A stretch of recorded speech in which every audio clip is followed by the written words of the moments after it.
ગીર જંગલમાં હિરણ નદીના કિનારા પર શિંગાળા પાટીદાર પરિવારે સમાજને પિતૃતર્પણનો નવો રાહ ચીંધ્યો છે। એક સાથે 280 પરિવારને કુદરતના ખોળે રિસોર્ટમાં ભાગવત કથા યોજીને પિતૃતર્પણમાં પણ સમૂહ ભાવમાં થતા ફાયદાઓ દર્શાવ્યા હતા। સમૂહ લગ્ન અને સંગઠનમાં સદા અગ્રસર એવા પાટીદાર સમાજે નવતર જગ્યાએ નવતર આયોજન કરી સંગઠનનો નવો રાહ ચીંધ્યો છે। પાટીદાર આગેવાનોનું કહેવું છે કે દરેક વ્યક્તિ પિતૃતર્પણ માટે ગંગા કિનારે ન પહોંચી શકે તો સ્થાનિક તેમાં પણ હિરણ નદી અને ગીર જંગલ વચ્ચે ગંગા સ્વરૂપમાં અને સમગ્ર રાજ્યભરમાં વસતા શિંગાળા પાટીદાર સમાજે એકત્ર થઈ 280 પરિવારે પોતાના પૂર્વજોના સ્મરણરૂપી તસવીરોથી દિવાલ બનાવીને સમૂહ તર્પણ અને સમૂહ પિતૃ મોક્ષ માટે ભાગવત કથામાં પણ સમૂહ અને એકતાના દર્શન કરાવ્યા હતા। સામાન્ય રીતે દેશ વિદેશના પર્યટકો ગીર જંગલ અને અદ્યતન રિસોર્ટમાં રજા ગાળવા અને ટૂર માટે આવતા હોય છે, ત્યારે શિંગાળા પરિવારે સમાજના રાજ્યભરમાં વસતા પરિવારોએ ગીરમાં હિરણ નદીના કિનારા પર અદ્યતન ખાનગી રિસોર્ટ પૂરી ભવ્યતા અને ભક્તિ સાથે ભાગવત કથાનો શ્રવણ કરી સમગ્ર પોતાના પિતૃઓની મોક્ષ ગતિની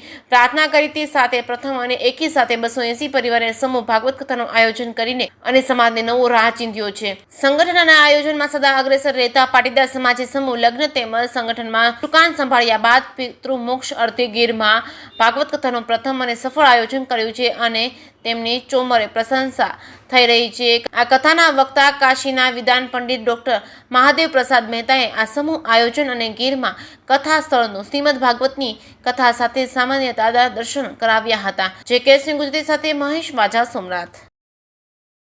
જો યજ્ઞની વાત કરવામાં આવે તો સર્વપ્રથમ તો જે હિરણ નદી છે, ગીરની સૌંદર્ય જે સુંદરતામાં વધારો કરે છે, હિરણ નદીના તટ ઉપર અમે સમગ્ર શિંગાળા પરિવાર, સમસ્ત શિંગાળા પરિવાર વતી 280 ફેમિલી સાથે મળી એક પિતૃતર્પણનું કાર્ય કર્યું છે, જેની અંદર 208 જેવા પિતૃઓના ચિત્રો લગાવી એનો મોક્ષ તરફ પ્રયાસ કર્યો। ઋષિપંચમી, માળા પેરામણી જેવા કાર્યો કરી અને અમે સમગ્ર પટેલ સમાજ દરેક વાતમાં આગળ હોય છે સમૂહ લગ્ન જેવી બાબતમાં, તો પટેલ સમાજના એક અંશરૂપી અમે શિંગાળા પરિવાર વતી એક સમગ્ર સમાજને સંદેશો આપવા માગી કે આજના દેખાદેખી દંભના યુગમાં સમૂહ કાર્ય પણ શક્ય છે અને સમૂહ કાર્ય કરી ખર્ચનો બચાવ થાય અને નાના માણસને પણ માન મળે, એટલા માટે અમે એક ઉદાહરણરૂપી કાર્ય કરવાનો પ્રયાસ કર્યો છે। અમારા કાર્યક્રમમાં સમગ્ર ગુજરાતમાંથી પરિવારના લોકોએ, શ્રોતાજનોએ ખૂબ ભાગ લીધો। મહાનુભાવો, વૈષ્ણવ સંપ્રદાયના ધર્મગુરુ, અન્ય ધર્મગુરુએ પણ ખૂબ, હર્ષભેર સ્વામિનારાયણના સંતો પણ પધાર્યા, મહાનુભાવો પણ ખૂબ પધારેલા।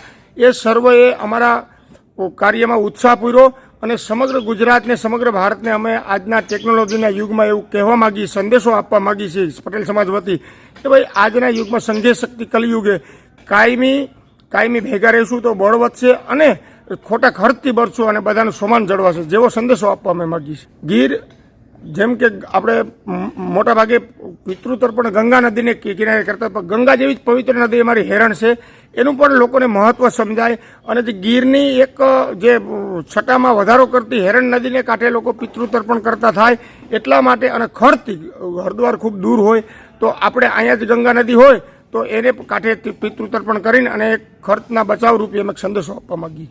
સમૂહ તર્પણમાં સમાજસ્ય સમગ્રસ્ય રચના તાદૃશી કૃતા પરસ્પર પ્રેક્ષિતમ સર્વમ સાફલ્યમ સહયોગ। નાનામાં નાનો માણસ પણ આ કાર્યમાં જોડાઈ શકે, મારું નહીં અમારું છે એવી ભાવના સાથે ફક્ત સમૂહ લગ્ન જ નહીં, સમૂહ કથા, સમૂહ તર્પણ, સમૂહ ઋષિપંચમી અને સમૂહ માળા પેરામણી પણ થઈ શકે એ એક બોધ લીધા જેવું છે।